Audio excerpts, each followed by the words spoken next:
बिस्मिल्लाहिर्रहमानिर्रहीम। अस्सलाम वालेकुम। उम्मीद है आप ठीक होंगे, खैरियत से होंगे। तैयब लोच आपकी खिदमत में फिर से हाजिर है। आज जो हम डिस्कस कर रहे हैं वो जुडिशल रिफॉर्म्स से मुतल्लिक है। पाकिस्तान पीपल्स पार्टी के चेयरमैन बिलावल भुट्टो जरदारी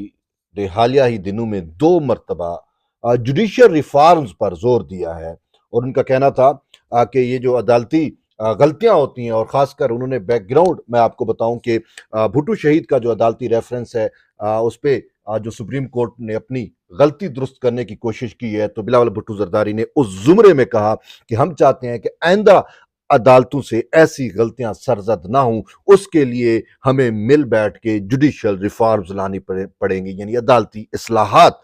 जो है वो उनका उनका निफाज करना होगा। और 2 मरतबा उन्होंने ये स्टेटमेंट दी है। लेकिन इस हवाले से हम देख रहे थे कि हुकूमत की जानिब से कोई इस पर खास पेशरफ्त नहीं हो रही थी, ना कोई चीज़ सुनने को मिल रही थी। लेकिन बिलावल साहब या पाकिस्तान पीपल्स पार्टी के चेयरमैन वो अपना माइंड जो है वो दे चुके थे और अदलिया के बारे में फिर हम देखते हैं कि अदालती क्राइसिस भी फिर एक शुरू हुआ, खासकर इस्लामाबाद हाई कोर्ट के 6 जजेस के लेटर के बाद। और फिर मामलात जो हैं वो आपके सामने हैं अभी तक। जिस तरीके से ये चीज़ें चल रही हैं, इस्लामाबाद हाई कोर्ट के जजेस ने लेटर लिखा और फिर हम ये देखते हैं कि इस्लामाबाद हाई कोर्ट की जो लोअर जुडिशरी है उन्होंने उन इस्लामाबाद हाई कोर्ट के जजेस में से एक जो सुरखेल है उसके खिलाफ एक लेटर लिखा। यूं ये चीज़ें जो है बहुत ज़्यादा निज़ाम इंसाफ के ऊपर बहुत ज़्यादा हर्फ आ रहा है। और फिर इसके साथ साथ एक अहम इशू जो है वो ये था कि जो जजेस की तैनाती है उसमें वो कैसे होनी चाहिए। हमने माजी में देखा कि जब 18वीं तरमीम के बाद जो है वो इसी सुप्रीम कोर्ट की जानिब से उस वक्त के चीफ जस्टिस इफ्तिखार चौधरी ने पाकिस्तान पीपल्स पार्टी की हुकूमत को ब्लैकमेल किया था, और कि 18वीं तरमीम पर ब्लैकमेल किया, वो केस यहाँ पे आया। तो फिर उन्होंने 21वीं तरमीम जो है वो प्रपोज की गई और उसमें जो जजेस खासकर हाई कोर्ट और सुप्रीम कोर्ट में जो जजेस की तैनाती का इख्तियार है वो हुकूमत से ले लिया गया और ये इख्तियार जो है वो चीफ जस्टिस ऑफ पाकिस्तान को दे दिया गया। और फिर एक जुडिशल कमीशन जो है वो एक तश्कील पाया जिसमें जो है वो सुप्रीम कोर्ट के सीनियर जजेस, और अगर हाई कोर्ट का मैटर है तो उस हाई कोर्ट के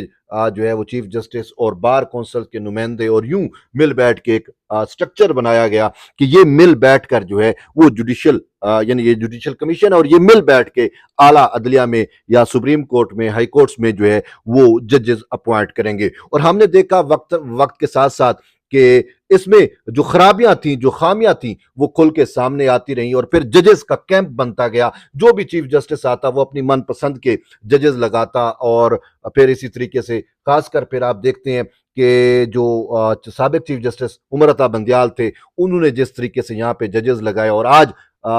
वो क्राइसिस हम पूरी तरीके से देख रहे हैं कि वो कहा जाता है कि ये इमरानी जजेस हैं या बंदियालवी जो है वो बाकियात हैं, और जिस तरीके से वो अदलिया में पोलराइजेशन हुई और वो अपने आइन अपने हलफ के बरखिलाफ जो है वो एक पोलिटिकल उसके लिए काम कर रहे हैं। इस्लामाबाद हाई कोर्ट के 6 जजेस का लेटर, ये सारा कुछ उसी की वो जो है इसी का ही शख्साना है, सिंपल सी बात है। और फिर ये होता है कि बंदियाल के जाने के बाद यानी इवन के वो पाकिस्तान बार कौंसिल है, सुप्रीम कोर्ट बार एसोसिएशन है, जितनी भी वकला की तंजीमें हैं ये वक्तन फ़वक्तन आवाज़ ज़रूर उठाती रहीं कि जजेस की अपॉइंटमेंट का जो तरीकाकार जुडिशल कमीशन के तहत हो रहा है वो ठीक नहीं है। उसमें जो है वो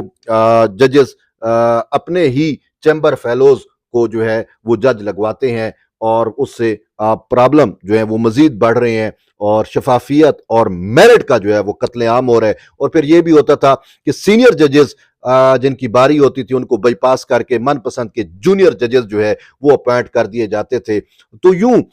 ये मामला चलते रहे, लेकिन जब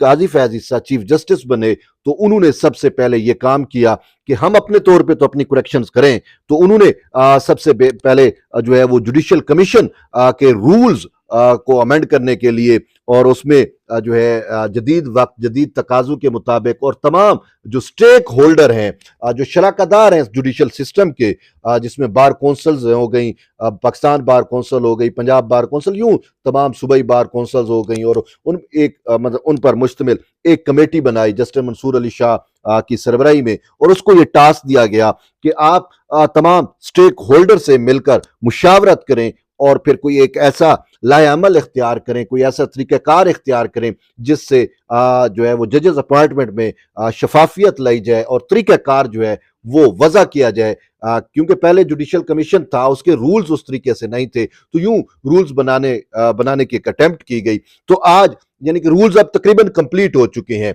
और उन रूल्स के हवाले से आज यानी कि जुमे को जुडिशल कमीशन का इजलास हुआ और इजलास में इन रूल्स को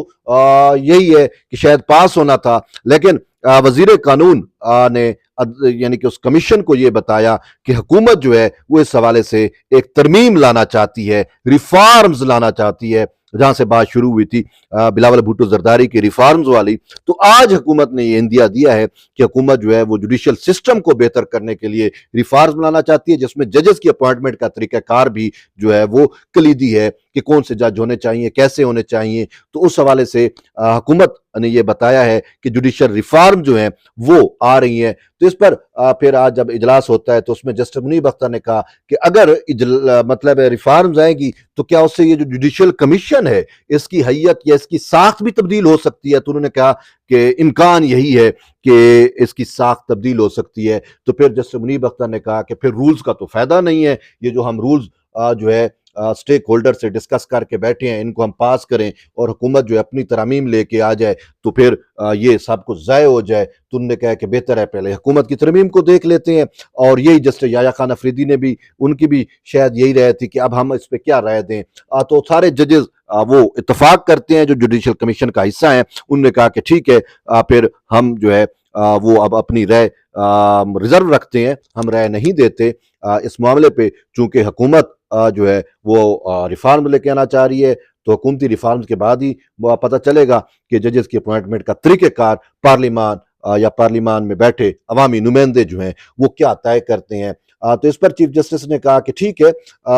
जजेस अपनी राय ना दें, लेकिन ये जो बार कौंसिल के नुमाइंदे बैठे हैं हम इनसे तो इनकी राय पूछ लेते हैं। तो बार कौंसिल के नुमाइंदों ने भी यही कहा कि जब जो है वो आप राय नहीं दे रहे और मामलात यहाँ तक आ रहे हैं और रिफॉर्म्स आ रही हैं तो फिर हम अपनी राय क्या दें। ठीक है, तो उन्होंने भी फिर राय देने से इनकार किया। लेकिन पेशावर हाई कोर्ट के जज ये कह रहे थे कि हमें जजेस की सख्त जरूरत है, जजेस की कमी है, तो इस हवाले से हमें जो है वो जजेस अपॉइंट कर दिए जाएं। तो बहरहाल वो भी मामला फिर नहीं देखा गया और यूं जुडिशल कमीशन का इजलास मुअख्खर हो गया और उसकी वजह यह बनी कि जुडिशल रिफॉर्म जो है वो अदालती सिस्टम में लाई जा रही है। और इस हवाले से अब हुकूमत क्या होमवर्क कर रही है, क्या वो पाकिस्तान पीपल्स पार्टी के चेयरमैन बिलावल भुट्टो जरदारी की उस बात के तहत जुडिशल रिफॉर्म लेके आएगी या किस तरीके से होगी। लेकिन एक बात तो जो मैं समझ रहा हूं वो ये है, चूंकि दोनों पार्टियां PMLN जो हुकूमत में है और पाकिस्तान पीपल्स पार्टी इसकी इत्तेहादी है,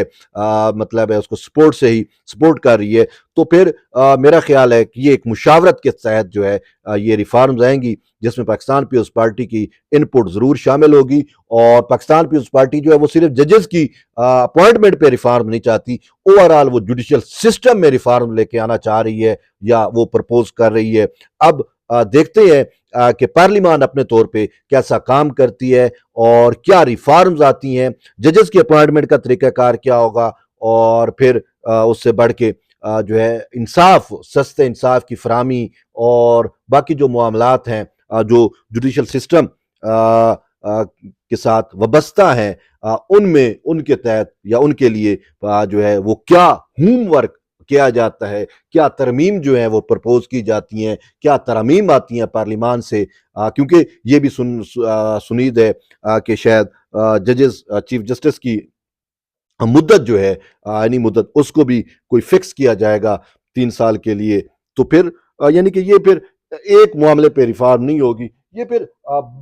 जो बंच ऑफ मैटर्स है, यानी कि बहुत ज्यादा जो मामलात हैं उन सबको यकजा करके शायद ही एक जामे किस्म की रिफॉर्म लेके आई जाए। तो यूं पाकिस्तान पीपल्स पार्टी बिलावल भुट्टो जरदारी की जुडिशल